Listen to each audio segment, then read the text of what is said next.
Hey everyone, Brad here from Simple Cyclist. Today I want to show you the first bike from my fleet, my gravel rig, the Cervelo Aspiro.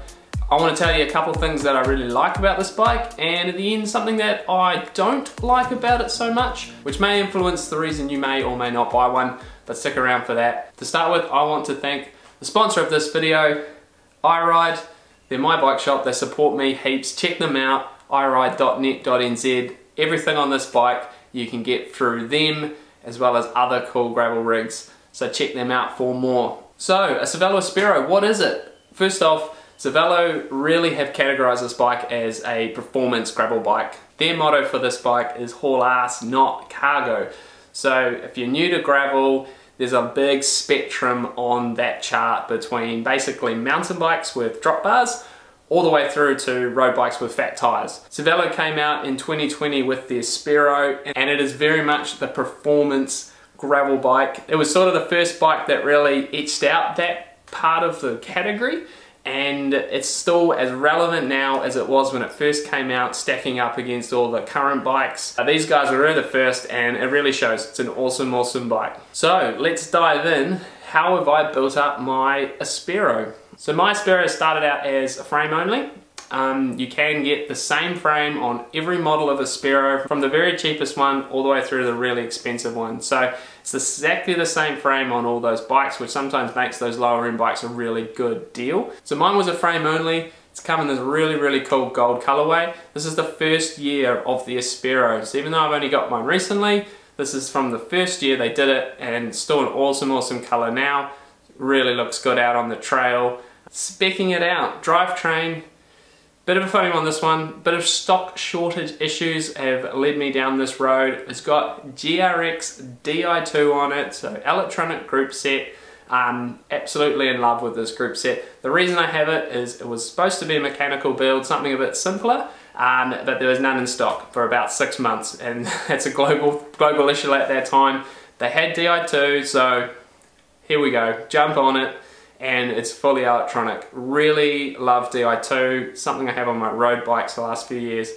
Once you go that way, it's hard to not have it. So it's been perfect off-road, having the buttons there, really good when things are wet and cold and slippery. You can just push a button and change the gear. It's always accurate, never needs a tune, you're never going to break a derailleur cable, anything like that. So I really love it, and it's been bomb-proof for me. Cassette and chain ring size, 42 on the front, 1142 on the back. Set up as 1x, perfect off-road. Cockpit wise, this bike comes with a carbon seat post because it's a frame set, so a bit of extra comfort there. Also got the Easton carbon EC70 carbon bars on there. Again, more comfort.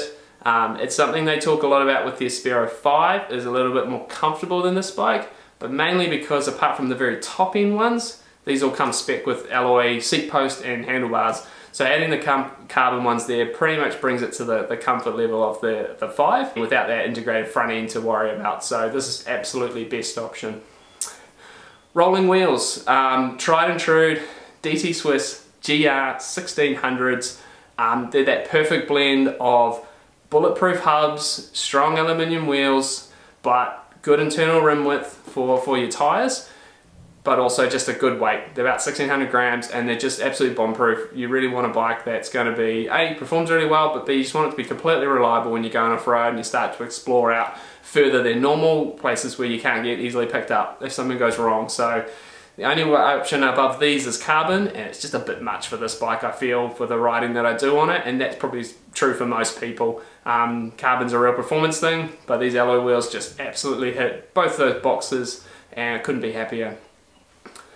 Tyre-wise, we've got the Specialized Tracer tyres, a bit more tread, running 42mm, which is the maximum for this bike. You can sort of see it in the background, it's really close with the seat stay, which when it gets really muddy is probably going to be a bit of an issue, but it hasn't been too much drama at this stage. It's nice having those big wide tyres, it's where most of your comfort comes from, and for me, a bit of traction. And going off-road's pretty new for me, so having a bit of extra confidence has been really helpful in pushing the boundaries of this bike.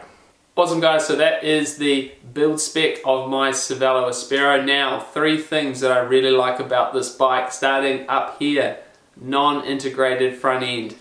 It's so much more easier to work on, makes so much more sense for a gravel bike which you're always getting mucky. Much prefer this over the Aspiro 5, the other model, the top end model that Cervelo do. Much more appropriate.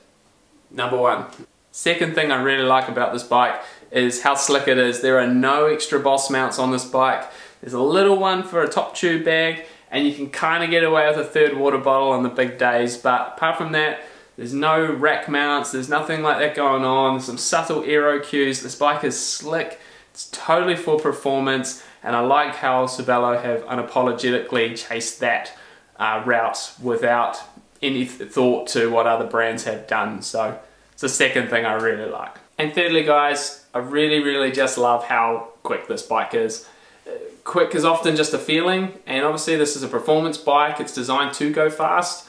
Obviously a lot of my riding on this bike is not fast, it's not about going fast, in fact often it's quite the opposite, but the performance feeling of a bike is really fun for me. It really does suit. A lot of my bikes have that feeling, and that's a personal thing, and I just love how this bike fits right into that. And if I do want to go fast, the bike is totally capable of it, nothing's holding me back. But even just having that performance feel when you're cruising around on it is just right up there with the traits that I really love about bikes. Wait.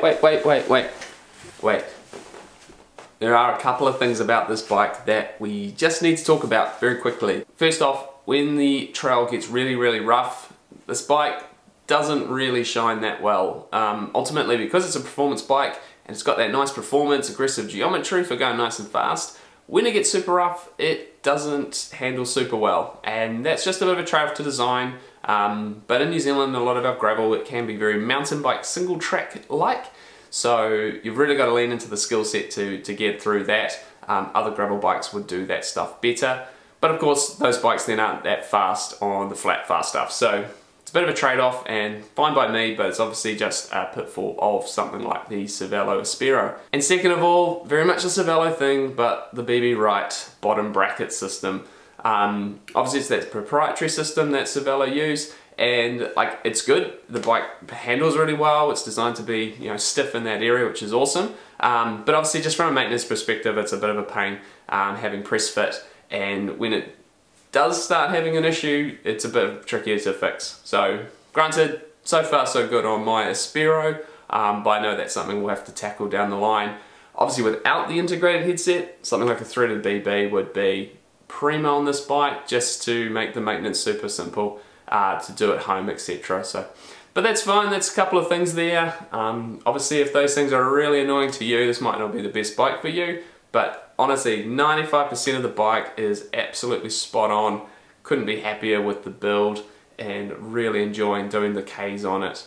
Well guys, that's my gravel rig current spec for 2022. If you have any questions at all about the bike or the build spec, let us know in the comments below. I'm happy to answer any of those. And thank you to iRide for helping me build this bike in a season of massive stock shortages. So we did a really good job putting together a rad bike. They've got some awesome 2022 models dropping right now, so check them out on the website and ask them if you want to get into one of these yourself. Big thanks to all of you for coming along, and I look forward to showing you more of my fleet over the next little while. So stay tuned for that, and we'll see you in the next video. Cheers!